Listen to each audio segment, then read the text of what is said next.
সম্মানিত সুধী, আজকে ইরানে যে যুদ্ধ চলছে, এই যুদ্ধের সূচনা করেছিল ফিলিস্তিনের গাজার মুজাহিদরা।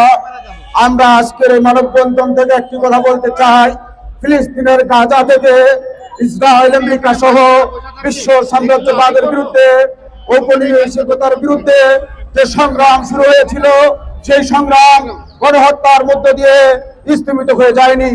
আপনারা দেখছেন হামাসের প্রতিরোধ আজকে ইরানের প্রতিরোধ হিসাবে হাজির হয়েছে। ইনশাআল্লাহ অদূর ভবিষ্যতে পৃথিবীর 54টি মুসলিম রাষ্ট্র ইসরায়েল আমেরিকার বিরুদ্ধে প্রতিরোধ করে চলবে।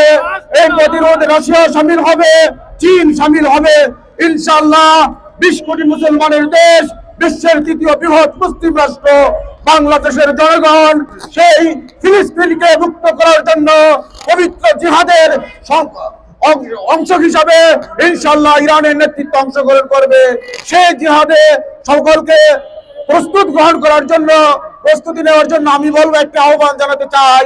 আমরা এখন ইরানের যুদ্ধে সামিল হতে না পারলেও ইসরায়েল এবং এর দূষকদের যে পণ্য রয়েছে বাংলাদেশে, সেই সকল পণ্য সকল মার্কেট থেকে বের করে তছনছ করে দিন। সেই সকল পণ্যের বাণিজ্য বাংলাদেশে বন্ধ করে দিন। বড় প্রতিরোধ করে তুলুন। এবং এই লড়াইয়ের জন্য যদি আমাদের ইরান যেতে হয়, হামাসের ডাকে যদি সাড়া দিতে হয়, আমরা দিব ইনশাআল্লাহ। আসসালামু আলাইকুম।